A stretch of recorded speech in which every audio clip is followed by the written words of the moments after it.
Ready? Good morning. I am Crystal Spain, the chair of the South Carolina Democratic Party, and thank you for joining us today on what should be the 51st anniversary of the Roe v. Wade decision. But here in South Carolina, we cannot celebrate that anniversary today because thanks to anti-choice extremists across the country, including the MAGA majority in our own legislature, abortion rights are under attack, and now more than ever. In the 2 years since Roe was overturned, abortion access and reproductive health care has been under attack right here in the Palmetto State. As attention gets ready to shift to South Carolina for the circus that remains the GOP primary, Nikki Haley and Donald Trump are going to continue to espouse tons of nonsense on one particular piece, their anti-abortion record. When we think about the dangerous abortion ban on the books right now, we can thank Nikki Haley. We can give her the credit for charting the course. She's on the campaign trail right now pretending to be a moderate on this issue, when in reality she signed a very dangerous abortion ban with zero exceptions for rape or incest. And she said as president she would sign a national ban. It's time for her to drop the act. Make no mistake, Nikki Haley is the mother of the MAGA movement. And it's also because of Donald Trump that there is such a scary time to be a woman in South Carolina. He paved the way to rip away our reproductive freedom. Donald Trump was the one who put 3 anti-abortion justices on the Supreme Court who ignored decades of precedent and overturned Roe v. Wade. Donald Trump is the one who backed a federal abortion ban while president that threatened jail time for doctors who provided care and indicated that he would support another one just a few months ago. Donald Trump is the one who can't stop boasting about being the president who overturned Roe v. Wade. And Donald Trump is the one who said, without me, there would be no 6-week abortion ban. The truth is, he laid the foundation for extremist governors to sign dangerous abortion bans, including the one right here in South Carolina that bans and takes away women's decisions before they even know they're pregnant, and threatens doctors and nurses with jail time. Make no mistake, Donald Trump and Nikki Haley are proud of the fact that many women in South Carolina can't get the reproductive health care that they need. Let me be clear, no matter who comes out of the MAGA Republican primary, if a Republican is back in the White House, they will do everything in their power to ban abortion nationwide.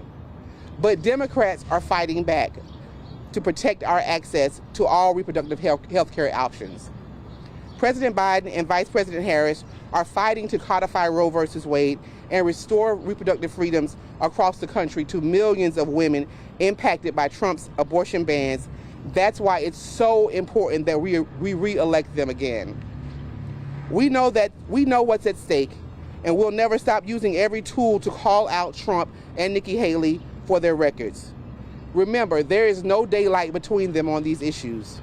So on Saturday, February 3rd, head to the ballot box for the Democrats' historic First in the Nation primary to cast your vote for the only person who can stop the threat of a national abortion ban, and that's President Joe Biden. And with that, I'll turn it over to Senator Isaac Devine.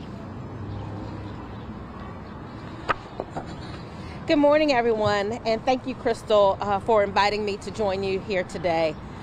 My name is Tamika Isaac Devine. I am the newest state senator here in South Carolina, and one of 6 women who are in the state legislature, or in the state Senate. As a lifelong South Carolinian, a wife, a mom, a community advocate, and someone who has worked tirelessly for many years, I know South Carolina isn't an anti-choice state. We're a state that's been gerrymandered into the current extremist group that is making up our legislature right now. And on this anniversary of Roe versus Wade, I want to remind folks that over half of South Carolinians believe in reproductive health care should be a choice between a woman, her doctor, and her God. While on the campaign trail this fall, I knocked on doors, I talked to thousands of people, both men and women, and they all believe that they do not believe government should be telling women what to do with our bodies.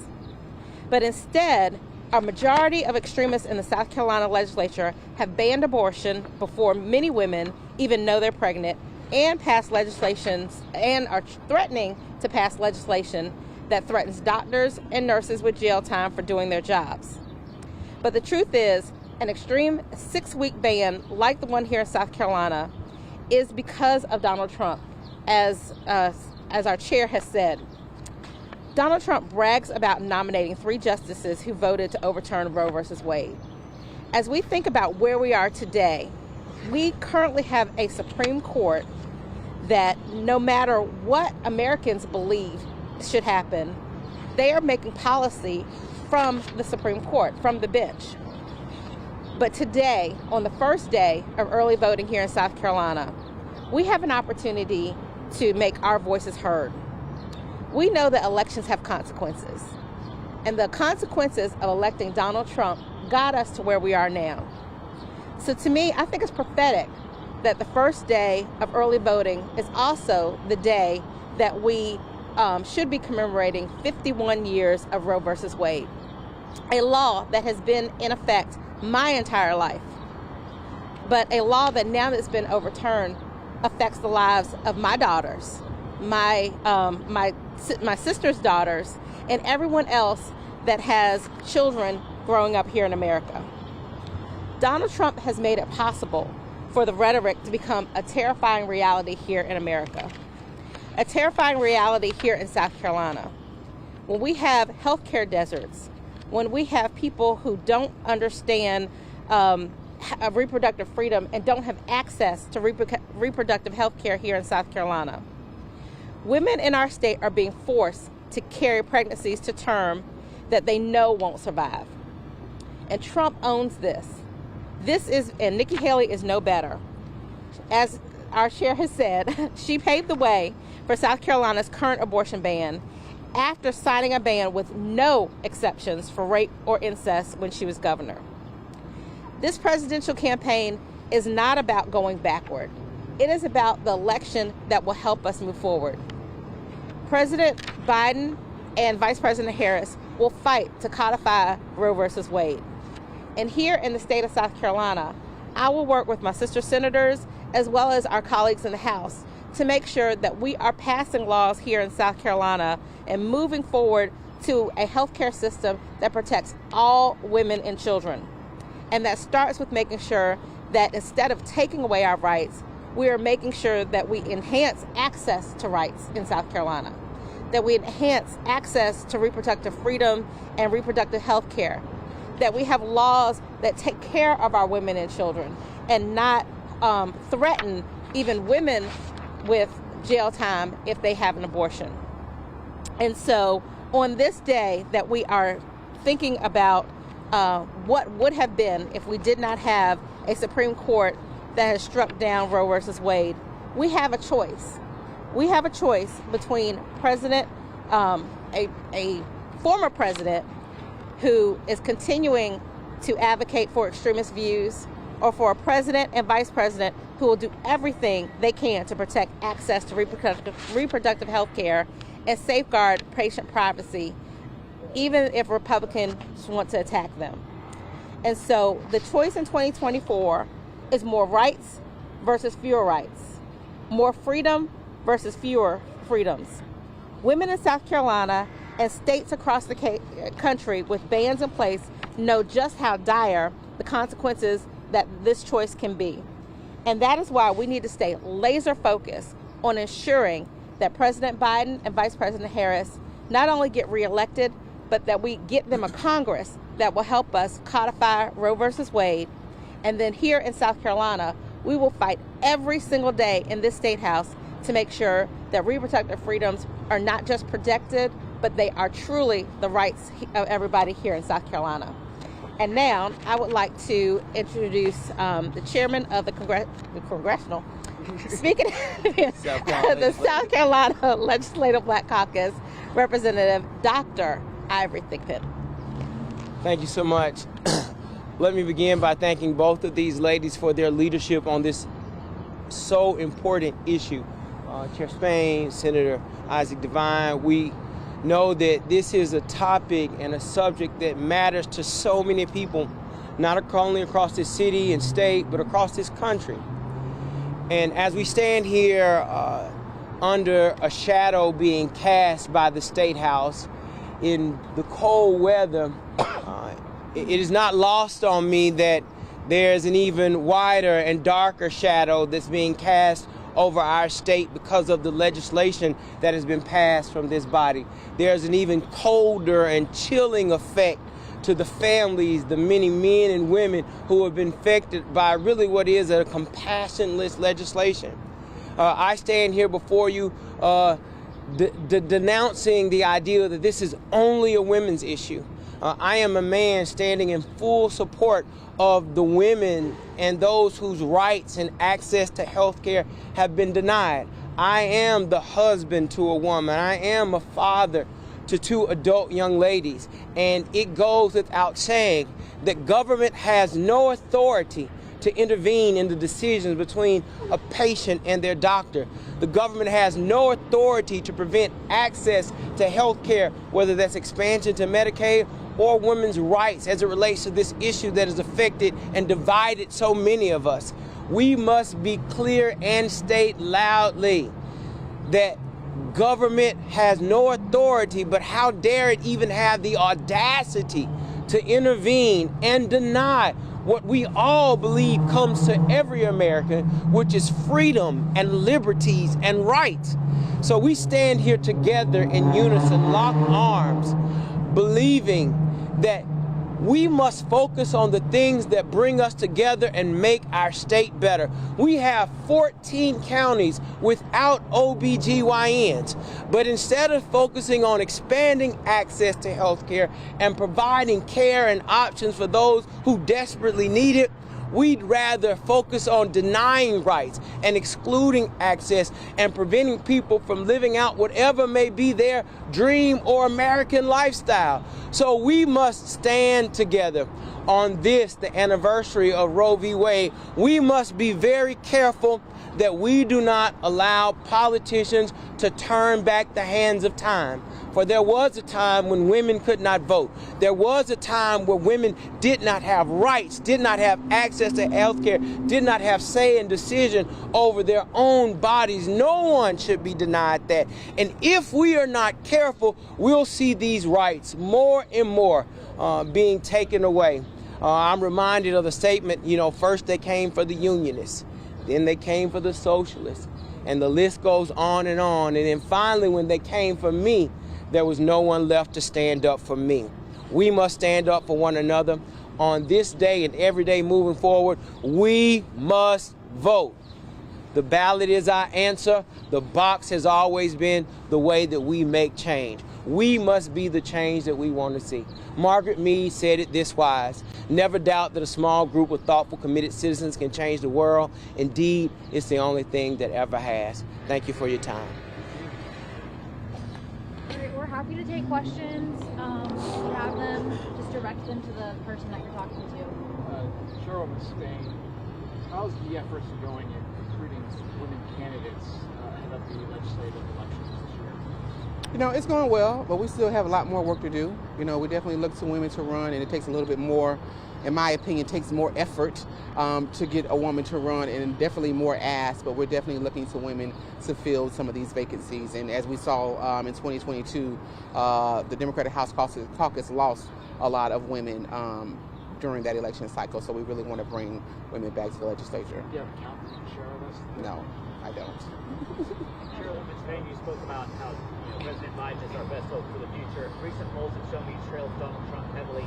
Do you think, what has he done for Americans that should make them come out to the ballot box and vote for him? I think it's what hasn't he done? He's done a lot for Americans, and he's done a lot for Americans that we feel right here in South Carolina. The direct impact of those investments with the Inflation Reduction Act.